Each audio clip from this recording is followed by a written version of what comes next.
오늘은 교사 주일입니다. 몇 가지 이야기를 나누려고 하는데, 우선 말씀드리고 싶은 것은 지금 한국 교회는 최악의 비상사태라는 사실입니다. 한국 교회의 비상사태의 문제, 무엇으로 진단되고 있는가? 세 가지 정도가 심각한 문제가 되고 있는데, 첫째는 교회의 경건의 능력이 사라지고 있다는 것입니다. 그렇습니다. 지금 교회는 경건의 능력을 잃어버리고 있습니다. 믿지 않는 사람이나 믿는 사람이나 도덕적 기준에서 별 차이가 없어 보입니다. 그리고 그들의 영성과 세상에 그들의 기쁨과 별 차이가 없어 보입니다. 심지어 교회는 사회적 지탄이 되고 있습니다. 전도의 문이 막히고 있고, 또한 스스로도 자기 안에 영적 기쁨이 있음을 알지 못하는 영적 빈곤 상태에 이르고 있습니다. 교회는 다시 회개하고 주님을 온전히 붙잡아야 합니다. 너희가 각각 회개하여 성령을 선물로 받으라는 말씀처럼 오늘 우리가 회개해서 성령을 선물로 받고 경건의 능력을 회복하고, 사람들이 볼 때 저들은 하나님의 사람이고 저들은 우리와 다른 사람이라고 그들의 눈으로 확인해서 그들의 입으로 말할 수 있게 살아내야 할 줄로 믿습니다. 한국교회의 또 다른 문제는 뭐냐? 두 번째는 시대를 담아내지 못하고 있다는 것입니다. 시대는 디지털 시대로 들어가 있는데 교회는 아날로그를 벗어나지 못하고 있습니다. 예배도 1960년대와 지금이 다르지 않습니다. 시스템도 옛날과 지금이 별반 다르지 않습니다. 찬양과 그 말씀의 내용도 별로 다르지 않습니다. 저는 개인적으로 교회가 하나님을 보여줘야 한다, 그렇게 생각을 합니다. 하나님은 영이심으로 볼 수 없지만 바람이 지나간 자리에 나무가 흔들리듯 교회 가운데 하나님의 은혜가 운행하여 그 사람들을 흔들고 그 사람들을 새롭게 나뭇잎이 바람을 타고 춤을 추듯이 우리의 영혼들이 모두 춤을 추는 것을 통해서 하나님의 살아계심을 보여줄 수 있어야 한다, 그렇게 저는 믿고 있습니다. 누리한 교회, 또 이 땅의 교회가 그런 시대를 담아내는 교회, 지금은 포스트 모더니즘 시대이기 때문에 있다니까로 되지 않습니다. 여기 있잖아, 봤지, 이렇게 말해야 합니다. 여러분들이 깨어 있다면 하나님을 만질 수 있게 될 줄로 믿습니다. 한국교회의 세 번째 문제는 뭐냐? 세 번째 문제는 아이들이 교회를 떠나고 있다는 것입니다. 지금 한국교회의 70%는 주일 학생이 한 명도 없습니다. 100교회 중에 70교회가 주일 학생이 없다는 것입니다. 주일학교 자체 운영도 하지 않는 교회가 60%입니다. 아이들이 떠나고 있습니다. 왜 그럴까요? 세상이 더 재미있어서요? 물론 그런 것도 있을 겁니다. 그러나 더욱 큰 문제는 성령 충만한 교사가 없다는 것입니다. 아이들에게 인생의 해답을 주는 선생님과 교회가 없다는 것입니다. 아이들을 대해보면 아이들도 저마다 하나님 안에서 새 인생이 되고 싶어 합니다. 그런데 그렇게 하나님을 손에 쥐어줄 교사도 없거니와 손에 쥐어질 교회도 없기 때문에 아이들이 와서 그 귀찮은 찬양과 그 귀찮은 예배와 그 귀찮은 분방 공부에 지쳐서 다 사라져가는 것입니다. 우리는 이 부분을 염두에 둬야 합니다. 좋은 교회는 구호로 되지 않습니다. 좋은 교회는 성령의 능력을 보여주고 하나님 살아계심을 보여주고 예수가 체험되어지게 하고 그들도 방언을 말하고 그들도 은사를 경험하는, 그래서 아이들 속에서도 경배와 찬양이 이루어져서 10살짜리 아이가 예수 믿지 않는 엄마를 보고 통곡하면서 엄마 예수 믿어야 된다고 그렇게 말하는 은혜가 임할 때 주일학교가 다시 북적이고 들판이 이렇게 푸르듯 아이들을 통해서 푸르고 푸른 그리스도의 계절이 다시 시작될 줄로 믿습니다. 그럼 학생들을 맡고 있는 교사, 그는 누구일까? 크게 두 가지로 생각해 봤습니다. 하나는 교사는 역사의 미래를 맡은 사람이다. 그렇게 진단하고 정의 내려봤습니다. 여러분, 우리의 미래 어디에 담겨 있을까요? 아이들 속에 담겨 있습니다. 다가오는 시대의 주역이 아이들이기 때문에 아이들이 잘 크면 미래가 잘 되는 것이고 아이들이 잘 못 크면 미래가 어두운 것입니다. 그러면 아이들이 어떻게 하면 잘 클 수 있습니까? 대답은 딱 하나입니다. 아이들이 예수 만나면 잘 큽니다. 아이들이 예수만 만나기만 하면 이 아이들은 손을 대지 않아도 저절로 잘 클 수밖에 없습니다. 왜 그렇습니까? 예수를 믿을 때 임하는, 예수를 진짜 믿을 때 임하는 성령이 그의 마음과 생각을 다 만지기 때문입니다. 나쁜 곳으로 가고 싶어도 성령이 붙들고, 나쁜 생각을 하려고 해도 성령이 좋은 생각을 제공하고, 성령이 그를 붙잡고 진리의 말씀이 붙잡아서 가고 싶어도 갈 수가 없습니다.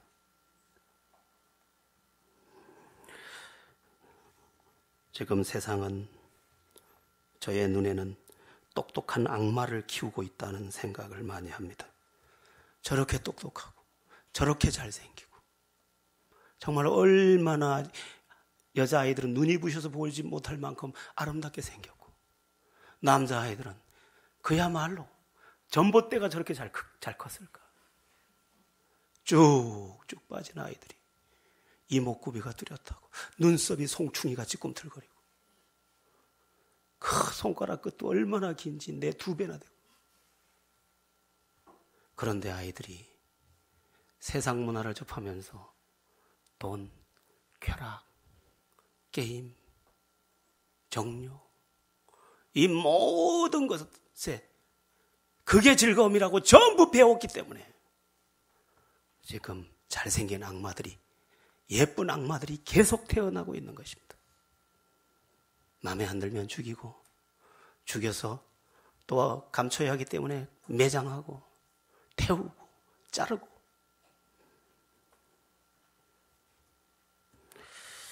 어제 이 자리에 나와 계신 우리 조성희 집사님 가정에 가서 신방 예배를 했습니다.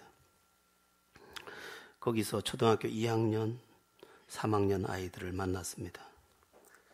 2학년 손녀는 제 옆에 와서 제 곁에 앉히고 예배를 했습니다. 참 예뻤습니다. 제가 손가락으로 손가락을 짚어주면 하나도 빠지지 않고 그대로 따라 했습니다. 눈을 보니까 눈도 얼마나 예쁜지, 입술을 보니까 입술도 얼마나 예쁜지, 우리 아들은 언제나 장가 갈런지. 어쨌든 그렇게 예쁠 수가 없었습니다. 그런데 저는 설교자였기 때문에 또 목사였기 때문에 다른 눈으로 그 아이를 보게 되었습니다. 어떤 눈으로 봤을까요? 저 아이가 예수부터 배우지 않고 세상부터 배우면 안 되는데, 저 아이가 예수부터 만나야지 돈의 맛부터 만나면 안 되는데, 세상 맛부터 만나면 안 되는데, 저 천사 같은 아이가, 저렇게 예쁜 아이가 주님부터 만나야 되는데 주님부터 만나지 않으면 쟤도 또 하나의 세상 아이가 될 텐데. 여러분, 교사는 다음 시대를 책임지는 사람들이며 역사의 미래를 책임지는 사람이며 한 사람을 빛으로 만드느냐 어둠으로 만드느냐를 가름하는 그 역할의 자리에 있다는 것을 잘 이해해야 합니다. 교사들 모두가 이 중차대한 일에서 나는 역사의 미래를 짊어졌다는 생각으로 아이들을 잘 섬겨주시기를 축원합니다. 교사 그는 누구인가 2가지로 생각해 봤다고 했는데, 두 번째는 교사는 누군가? 교사는 보석을 캐는 광부라고 생각해 봤습니다. 산에서 금을 캔다면 교사는 아이들 가운데서 가능성을 찾아내고 한 학생 한 학생이 하나님의 사람으로 세워질 수 있도록 세워주어야 합니다. 아무도 가능성이 없는 사람은 없습니다. 인간에게는 두 가지 가능성이 담겨 있습니다. 악마같이 될 가능성, 천사같이 될 가능성. 그러면 기독교사는 누구냐? 천사같이 될 수 있는 가능성을 찾아서 그를 천사보다 아름답게 만들어내는 역할을 해야 한다는 것입니다. 제가 처음 예수를 믿을 당시에 송명이 하늘이 낳은 천재 시인에 관한 이야기를 들을 계기가 있었습니다. 송명희 씨는 누굽니까? 날 때부터 뇌성마비 환자입니다. 혼자 옷도 못 입고 혼자 화장실도 못 갑니다. 말을 하면 엄마만 알아듣지 아무도 그의 말이 무슨 말인지 알아듣지 못합니다. 등이 가려우면 그냥 구를 뿐 어떻게 할 수도 없습니다. 그래서 그는 방치됐고 그는 학교도 가지 못한 채 집안에서 혼자 뒹굴기만을 반복했습니다. 동생이 학교 갔다 오면 동생이 학교 가서 배운 가나다라를 자기에게 보여달라고 해서 그걸 가지고 겨우 한글을 뗐습니다. 하루 종일 집에서 뒹굴다가 너무너무 심심하고 너무너무 외롭고 그래서 라디오 방송을 듣기 시작합니다. 그러다가 이게 웬일입니까? 그 당시 서울 극동방송 기독교 방송 채널에 방송이 맞춰진 겁니다. 그리고 그 방송을 통해서 하나님은 모든 사람을 사랑하며 그 사람을 향한 놀라운 계획을 가지고 계시다는 이야기를 듣게 됩니다. 그가 병든 자든 그가 지금 과거의 죄로 인해 결박된 사람이든 상관없이 그가 예수를 만나기만 하면 인생이 바뀐다는 이야기를 듣게 됩니다. 정말일까? 정말일까? 정말일까? 나 같은 이 짐승만도 못하고 벌레만도 못한 벌레는 기어서 밖으로도 가지만 밖으로도 가지 못하는 이 벌레 같은 내가 과연 평등한 하나님의 은혜를 누리고 나도 공평하다는 하나님의 인생으로서의 삶을 살 수 있을까? 그러면서 극동방송을 매일 12시간 이상씩 매일매일 들었습니다. 듣는 중에 그는 자기 눈에서 눈물이 흐르는 것을 경험하고 극동방송 그 목사님을 통해서 예수님을 구세주로 영접하게 됩니다. 이렇게 하면 예수 믿을 수 있다고 가르쳐주는 그 방송, 그걸 듣고 혼자 그 골방에서 눈물을 흘리며 예수를 영접합니다. 주님은 그날 송명희 자매의 하나님이 되어줬고 구세주가 되어주셨고 위로자가 되어주셨고 그리고 송명희 이 가여운 여인의 지혜가 되어주셨고 능력이 되어주기 시작합니다. 그날부터 하나님 앞에 자기 인생에 대한 감사를 하게 됩니다. 하나님 감사합니다. 하나님 감사합니다. 모든 게 다시 이제 감사로 보기 시작했어. 그가 쓴 여러 글 중에 유명한 글이 하나 있죠.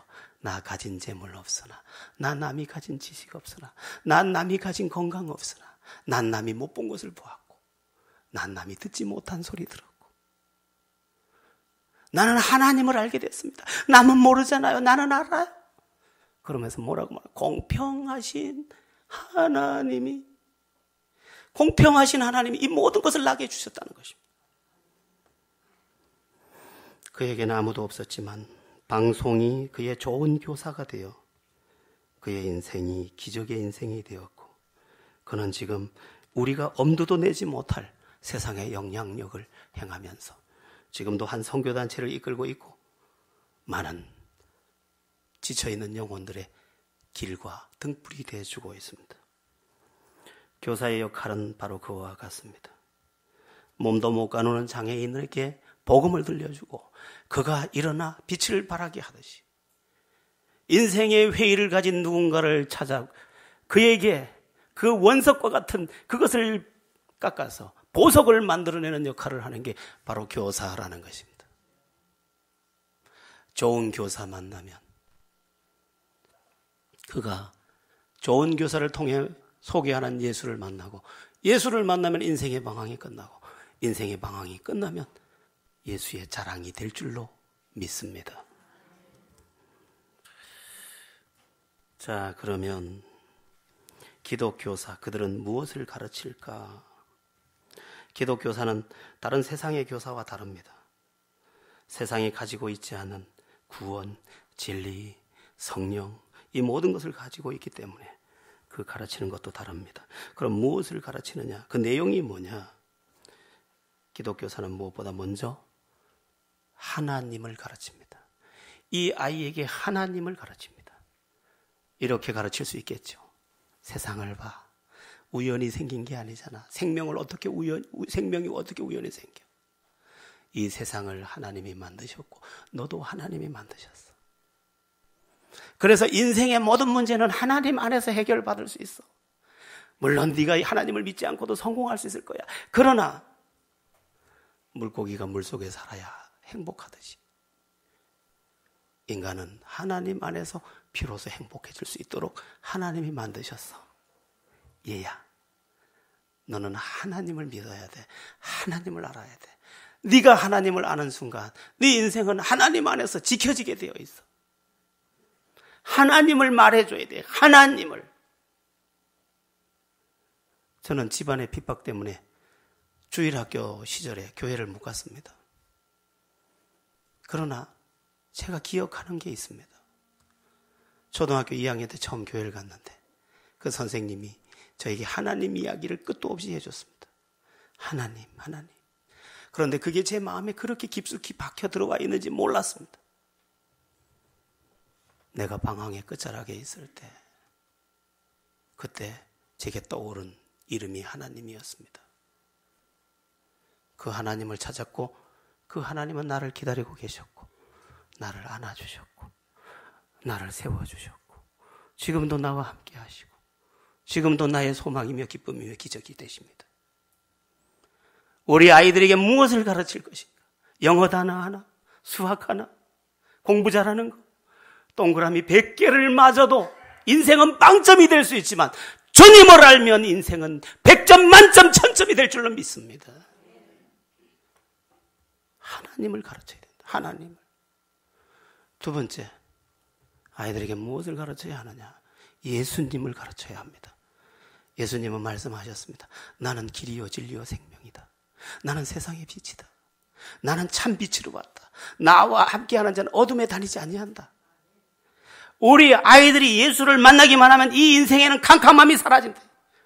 나를 믿는 자는 그 배에서 생수의 강이 흘러나리라.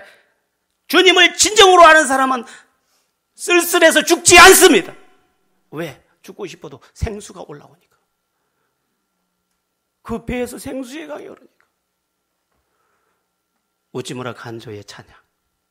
예수를 만난 후에 외롭지 않고 슬프지 않고.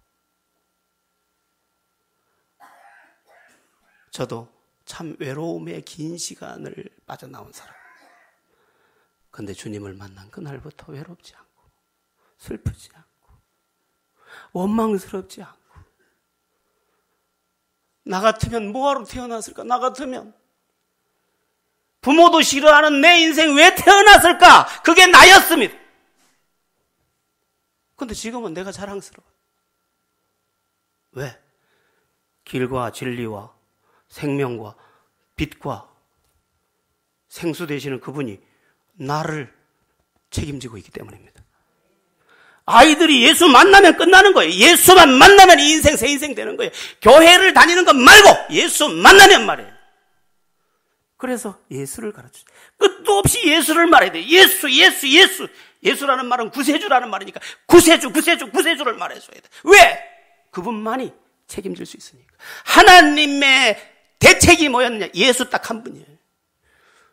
천하인간의 다른 이름으로 구원 얻을 만한 이름을 주신 적이 없다고 하셨습니다. 예수를 만나게 해야 돼. 예수를.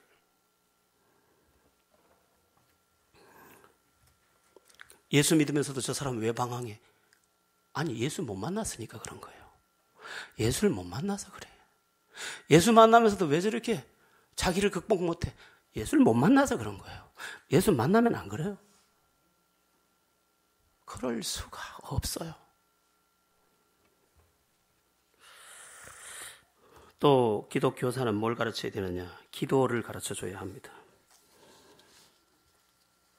아이들이 기도만 할 줄 알아도 아이들은 이미 인생의 필요가 100이라고 하면 99를 가지고 있는 겁니다.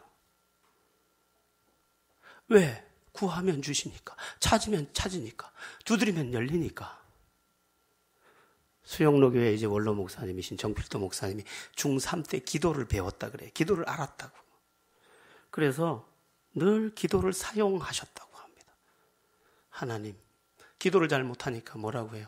하나님 운동화 주세요. 예수님의 이름으로 기도합니다. 근데 운동화를 주시는 거예요. 그럼 운동화에다가 빨간 줄로 딱 커. 응답된 날짜 적고. 책가방이 또 없어요. 하나님 책가방 주세요.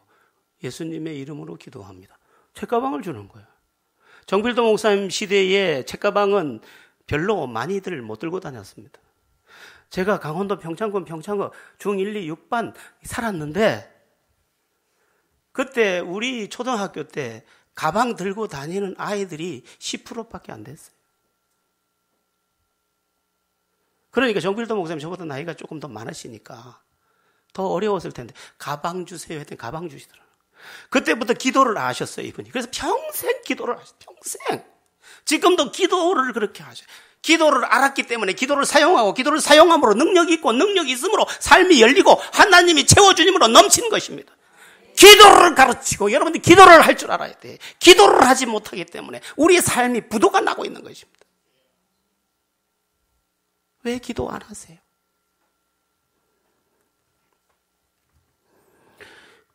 네 번째, 아이들에게 뭘 가르쳐야 되느냐?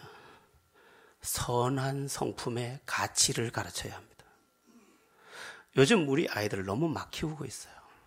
조금 전에도 제 사무실에서 보니까 초등학생들 욕도 참 금방 뭔 일이 날 것처럼 하대요. 여기서는 그 말을 리바이블 할 수가 없어요. 너무 거칠어. 그런데 제가 말했죠. 말이 거칠면 인생이 거칠어집니다. 또 성품이 거칠면 인생이 거칠어집니다. 성품이 보드랍고 말이 보드라워야 인생이 보드라워집니다. 그래서 지난번에 제가 숙제를 줬잖아요. 부부 싸움을 할 때도 존댓말로 싸워라. 그러셨잖아요. 그러면 내가 언제요? 이러다 보면 웃어서 끝난다 이 말이죠. 그랬는데 어느 집에 가니 그렇게 하고 있더라고요. 고맙게도. 그러다가 급하니까 막 이러니까 목사님이 그렇게 하지 말라 그랬지요. 그러니까 시.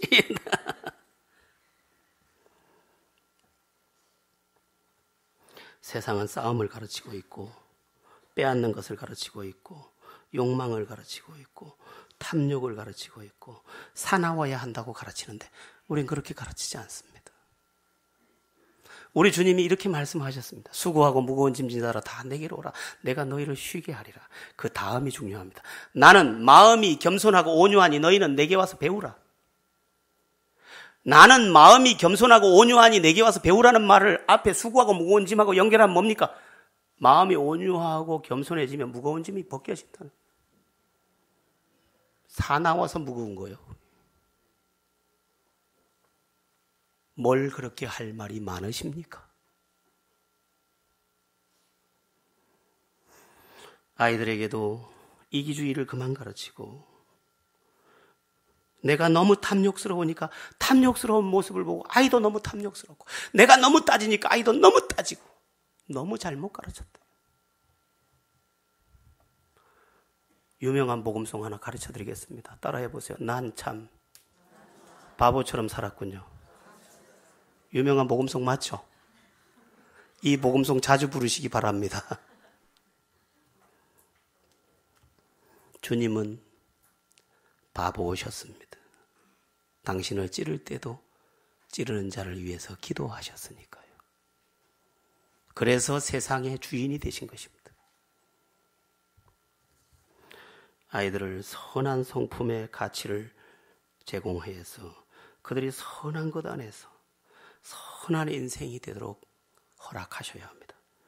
여러분, 행복과 존귀는 아무나 가질 수 있는 게 아닙니다.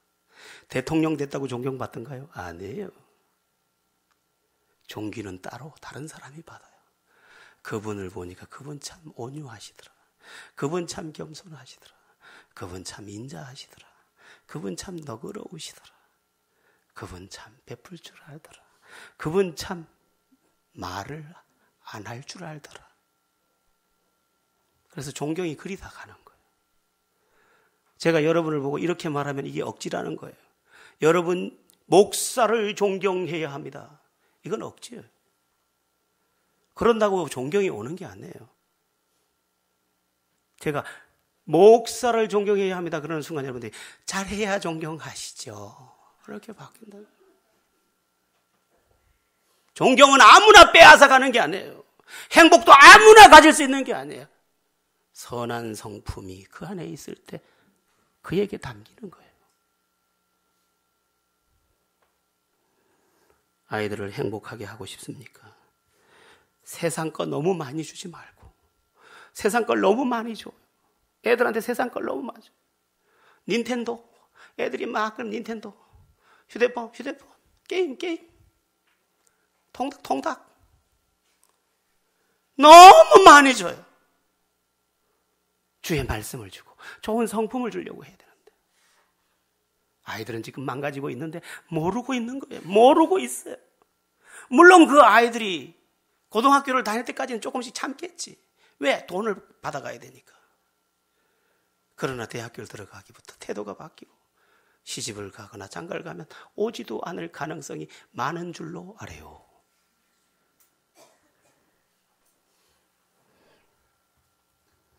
다섯 번째, 우리 아이들에게 무엇을 가르쳐야 할까? 따라해 보겠습니다. 남은 남이 아니라 나라는 것을 가르쳐야 한다. 어려운 말이죠. 마태복음 7장 12절에 나오는 말씀입니다. 무엇이든지 남에게 대접을 받고자 하는 대로 남을 대접하라. 이것이 율법이요 선지자의 강령이니라. 남은 남이 아닙니다. 우린 자꾸 남을 남이라고 여기는데 남은 없어요. 왜 없느냐? 내가 여기 있는 우리 박태수 집사님을 향해서 야 그러면 뭐? 이렇게 하겠죠. 내가 남이라고 함부로 대하는 순간 그는 나를 함부로 대하는 것입니다. 결국 그를 대한 것이 나를 대한 것이 되는 것입니다. 그런데 내가 박 집사님을 천사같이 생각하고 귀하신 집사님, 고마운 집사님 하는 순간 박 집사님은 고마운 목사님, 귀하신 목사님. 나는 너에게 했는데 결국은 나에게 한 것이 되는 것입니다. 남은 남이 아니라는 것을 가르쳐야 돼. 단 한 사람에게도 함부로 할 수 없는 것이 우리들의 위치라는 것입니다. 우리는 요즘은 도시락을 안 싸지만 옛날 엄마들이 도시락을 싸주면서 아이들에게 해주는 말, 혼자 먹어야 돼? 이렇게 가르친다. 왜? 모처럼 좋은 반찬 싸주니까 둘이 먹지 말라는 거예요. 그러나 뭘 가르치는 겁니까? 너는 외롭게 살아야 돼 이렇게 말해주는 거예요. 저는 우리 애들에게 자꾸 얘기합니다. 잘 그러지는 못하지만 모든 사람에게 친절해라. 모든 사람에게 선하게 대하거라. 모든 사람을 귀하게 여기거라. 그렇지 않으면 너 자신을 해치게 된다. 너한테 한 욕 한마디 나중에 내게 뺨으로 돌아오는 거예요. 너는 남은 남이 아니에요. 직장에 가서도 직장 생활하면서 남의 일인 줄 알죠. 남의 일이 아니에요. 내 일이에요.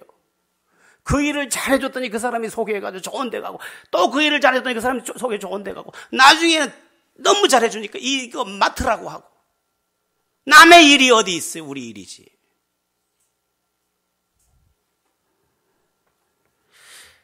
아이들 남을 괴롭히는 것은 결국 나를 괴롭히는 거고 남을 위하는 것은 곧 나를 위하는 것임을 잘 가르쳐서 내 자녀, 우리 주일 학생들 그들이 참 행복하고 존귀하게 살 수 있게 해줘야 할 줄로 믿습니다.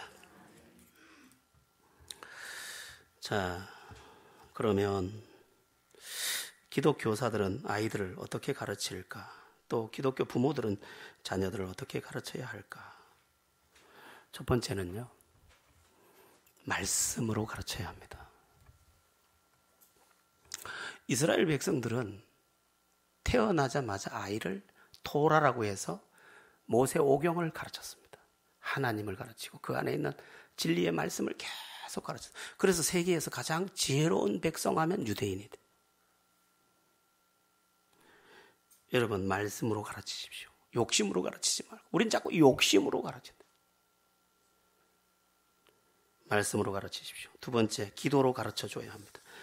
우리가 자꾸 기도해주면 아이가 기도의 영향을 받게 됩니다.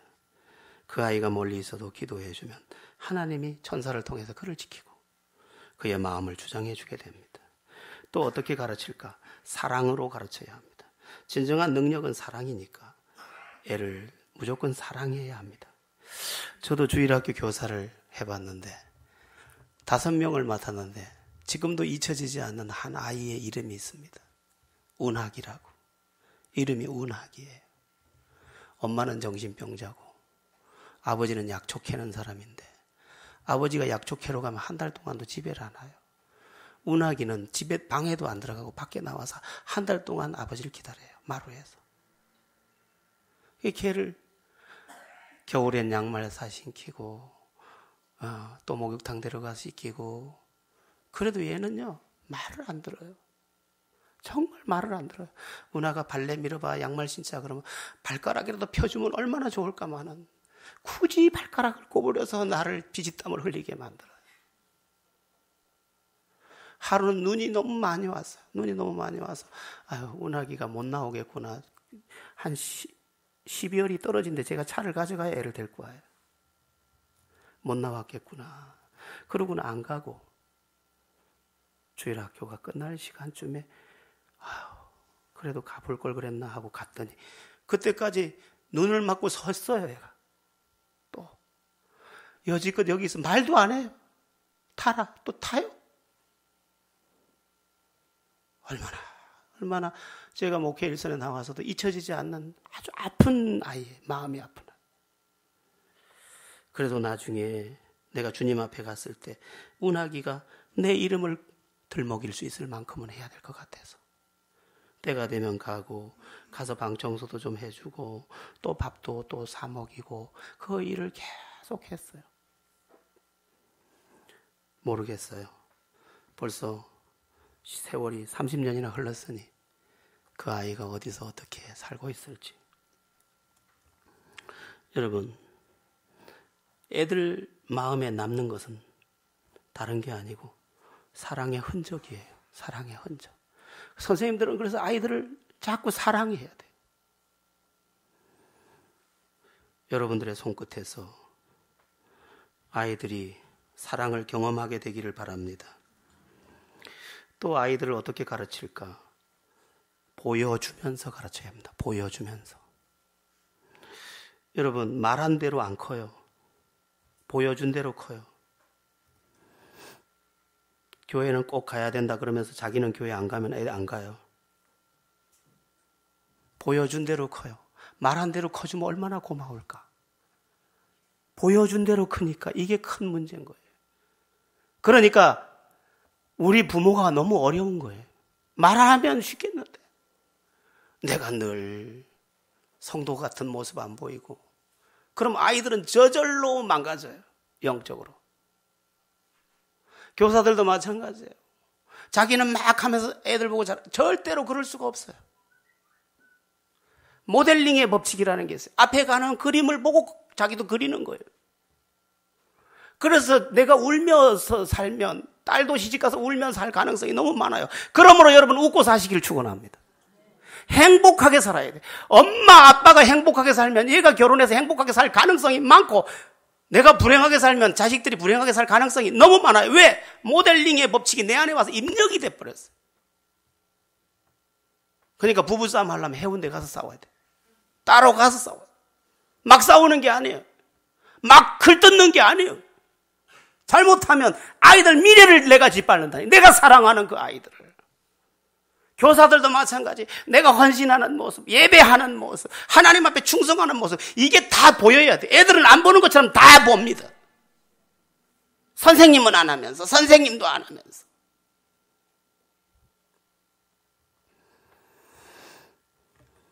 여러분의 삶이 정말 주님이 살아계신 것을 인정한 삶의 모습으로 아이들에게 보여져서 그 아이들이 그것을 보고 여러분의 뒤를 이어 또 다른 교사로 커갈 수 있게 되기를 축원합니다. 자, 여기서 한 가지 마지막으로 말씀드리고 싶은 것은 뭐냐 하면 교사에 대한 우리들의 인식입니다. 여러분도 아시다시피 오늘날 교사가 교사로 대접받지 못하고 있습니다. 성경은 가르치는 자를 배나 존경하라고 되어 있는데 우리는 가르치는 자를 함부로 대하고 있습니다. 옛 시대의 사람들은 사람이 제대로 되려면 세 가지가 돼야 된다고 봤습니다. 군사부 일체라는 말 들어봤죠? 임금을 존경하고 스승을 존경하고 부모를 존경해야 합니다. 그런데 지금 시대는 어떻습니까? 대통령을 무시하고 선생을 무시하고 부모를 무시합니다. 그런데 아이들만 그런 게 아니라 아이들의 부모도 똑같습니다. 또 아이들의 부모만 그런 게 아니라 주일학교 교사를 대하는 성도들의 모습도 똑같습니다. 그러면 안 된다는 거예요. 가르치는 자를 존경하고 그를 대접할 수 있어야 합니다. 여러분, 예전에는 선생님이라는 발음을 다르게 했습니다. 뭐라고 했습니까? 선상님이라고 했습니다. 왜 선상님이라고 했을까? 촌사람이라서 발음을 선생님이라고 못해서 선상님이라고 했을까요? 그렇지 않습니다. 우리 어머님들이 대단한 분들입니다. 다 압니다. 선생님이라고 부르기에는 왠지 송구해서 윗상자를 집어넣어서 선상님, 이 말은 무슨 말? 우리는 비천합니다. 선상님이 알지 우리가 뭘 알겠어요. 알을 팰 일이 있으면 마구 패세요. 선상님. 높이고 높였더니 그 선상님들이 진짜 선상님이 돼서 아이들을 길러내더라는 거예요.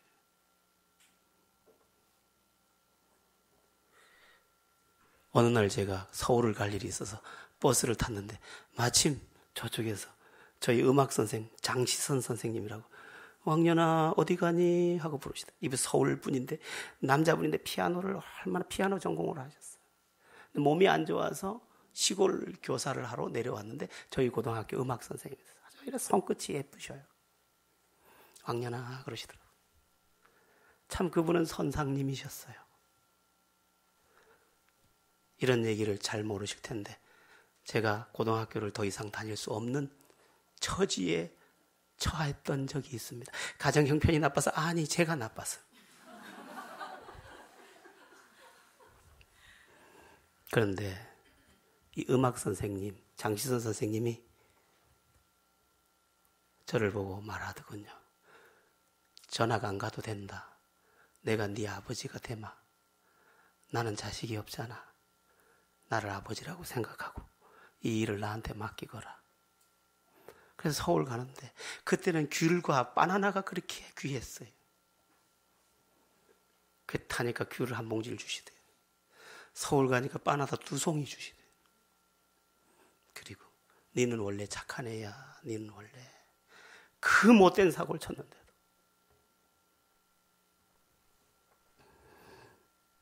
진짜 선생님이셨죠. 제가 예수를 믿고 그 선생님을 찾아서 인사를 하려고 찾았더니 대만에 가 계시더라고요. 여러분, 존경해야 될 선생님들이 많이 있습니다. 특히 주일학교 교사들은 다 존경해야 될 분들이 보수를 받습니까? 어떤 혜택을 받습니까? 새벽부터 와서 자기의 모든 것을 쏟아붓고 있는 사람들일 뿐입니다.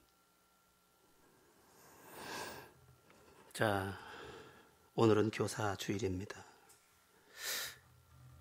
굳이 한 가지 더 말씀드리면 또한 우리 모든 성도는 먼저 믿은 자답게 교사여야 합니다. 크리스찬은 뭐를 할 수 있어야 되느냐? 가르치고 전파하고 치유할 수 있어야 됩니다. 그런 점에서 우리도 또 하나의 교사입니다. 여러분, 복음을 가르칠 수 있고 전할 수 있고 그 병든 자를 고칠 수 있어야 제자입니다. 오늘 본문은 뭐라고 말합니까? 그러므로 너희는 가서 모든 민족을 제자로 삼아 아버지와 아들과 성령의 이름으로 세례를 주고 내가 너희에게 분부한 모든 것을 가르쳐 지키게 하라고 하고 있습니다. 이것을 지상명령, 전도명령이라고 사람들이 말하지만 교육학에서는 이것을 교육명령이라고 부릅니다. 가르쳐 지키게 하라, 제자 삼아라, 교육명령이라는 거예요. 제대로 가르쳐라, 제대로 제자 삼아라. 그러면 그 사람들이 다음 세대를 책임질 것이다. 누리한 교회가 교사가 교사답고 또 교회가 교회답고 제자 삼는 사역이 온전히 이루어져서 다음 세대까지 영광의 행진이 일어나는 귀한 은혜가 있기를 예수의 이름으로 축원합니다. 기도드리겠습니다.